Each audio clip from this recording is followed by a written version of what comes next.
The second chance.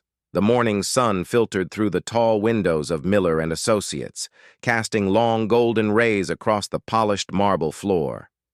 Sarah Matthews adjusted her purse strap nervously as she walked through the lobby, her heels clicking softly against the stone. Today was different. Today, she wasn't just another employee hurrying to her desk. Today, she was saying goodbye. 3 weeks had passed since that terrible afternoon when her world came crashing down. Sarah could still feel the weight of that moment, heavy in her chest like a stone she couldn't swallow.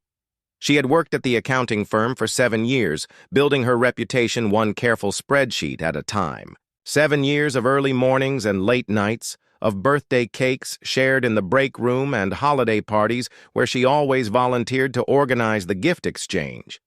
But none of that mattered when her babysitter called in sick, and she had no choice but to bring 8-year-old Tommy to work. Sarah remembered how Tommy had tried so hard to be good that day.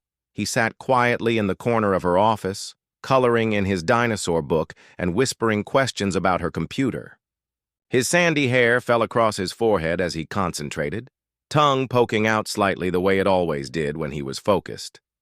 He had packed his own backpack that morning, carefully choosing his quietest toys and his favorite snacks. "I won't be any trouble, Mom," he had promised, his green eyes serious and trusting. "I'll be invisible, just like a ninja." For most of the day, Tommy had kept that promise. He ate his sandwich without making crumbs, played games on Sarah's phone with the volume turned down, and even helped her organize some filing when the afternoon grew long. Other employees had smiled at him in passing, and Mrs. Henderson from Human Resources had complimented his good manners. But then Mr. Brennan, the senior partner, had returned early from his business lunch. Sarah could still hear his voice, sharp and cold as winter rain. "This is completely unacceptable, Matthews. This is a professional workplace, not a daycare center. Pack your things. You're done here." She had tried to explain about the babysitter, about having no family nearby to help, about it being just this once. But Mr. Brennan's face remained stone cold, unmoved by her pleading. Tommy had started to cry, small shoulders shaking as he realized somehow this was his fault. Sarah's heart had broken twice that day, once for her lost job, and once for her son's confusion and guilt. Now, 3 weeks later, Sarah was cleaning out her desk for the last time. The office felt different in the early morning quiet, softer, somehow without the usual bustle of ringing phones and clicking keyboards. She folded her favorite coffee mug into a cardboard box, along with the small cactus Tommy had given her last Mother's Day and the photo of him from his school play, where he'd been a very serious-looking tree. The elevator chimed softly behind. Her and Sarah glanced up to see a man she didn't recognize walking toward the offices. He was tall and lean, with kind eyes behind wire-rimmed glasses and the sort of patient smile that made you think he'd be good with children. His suit was expensive but not flashy, and he carried a worn leather briefcase that looked like it had traveled many miles. "Excuse me," he said, his voice warm and gentle. "I'm looking for Sarah Matthews. I was told she might be here early today." Sarah's stomach dropped. Had Mr. Brennan sent someone to make sure she left without causing any problems? She straightened her shoulders, trying to maintain what dignity she had left. "I'm Sarah Matthews," she said quietly.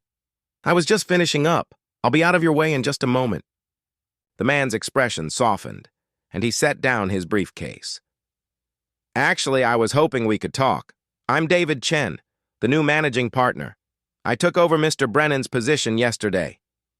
Sarah blinked in surprise.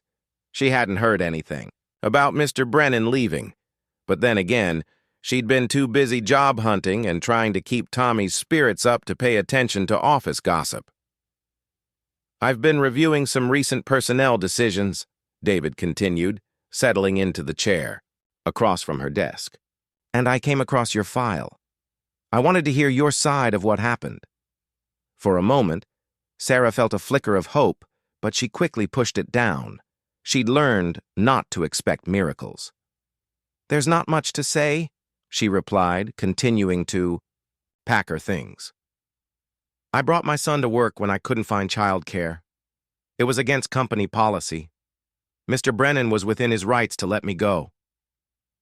David was quiet for a long moment, studying her with those thoughtful eyes. Can you tell me about your son? Tommy, isn't it?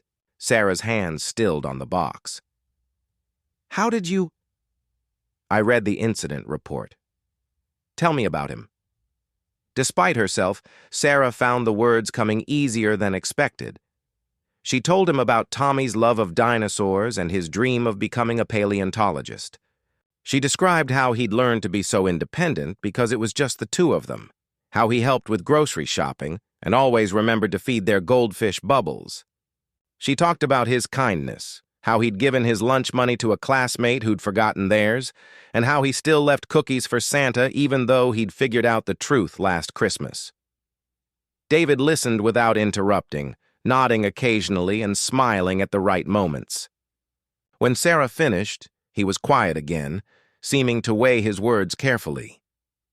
You know, he said finally, when I was 8 years old, my mother had to bring me to her office sometimes. She was a single parent too, working as a receptionist at a small law firm. Most of the lawyers there treated me like I was invisible, or worse, like I was some kind of problem to be solved. Sarah looked up from her packing, surprised by this unexpected sharing. But there was one woman, David continued, his voice growing warmer with the memory. She was an accountant, worked in a little office at the end of the hall.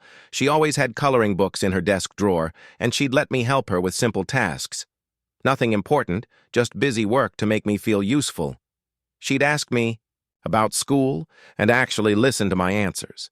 She made me feel like I mattered, even when I was just a kid who shouldn't have been there. David reached into his briefcase and pulled out a small, faded drawing. A child's crayon picture of a woman at a desk with a little boy beside her, both of them smiling. I kept this all these years, he said, holding it gently. That woman taught me something important about kindness and understanding. She showed me that sometimes being human is more important than following every rule perfectly. Sarah stared at the drawing, her throat tight with unshed tears. Why are you telling me this? David smiled, and for the first time in weeks, Sarah felt something like hope stirring in her chest. Because I've built my career on the lesson that woman taught me, and because I think this company needs more people who understand that we're all human beings first, employees second. He stood up and extended his hand to her. Sarah Matthews, I'd like to offer you your job back, with a raise and a promotion to senior accountant. And I'd like to implement a new company policy regarding emergency childcare situations, because I have a feeling you're not the only single parent who's ever faced this kind of impossible choice. Sarah looked at his outstretched hand, then at the drawing he still held in his other hand, then back at his kind, sincere face. Slowly, she reached out and shook his hand, feeling like she was grasping not just a second chance, but a lifeline. Thank you, she whispered, her voice thick with emotion. Thank you so much. Thank you, David replied, carefully tucking the drawing back into his briefcase, for showing me that sometimes the kindness we put into the world comes back to us in the most unexpected ways. As Sarah began unpacking her box, returning her coffee mug and her little cactus to their rightful places on her desk, she thought about Tommy and how excited he'd be to hear that not only did she have her job back, but that sometimes, just sometimes, being a good person really did make all the difference. Outside the tall windows, the morning sun climbed higher, filling the office with warm, golden light that felt like a promise of better days ahead.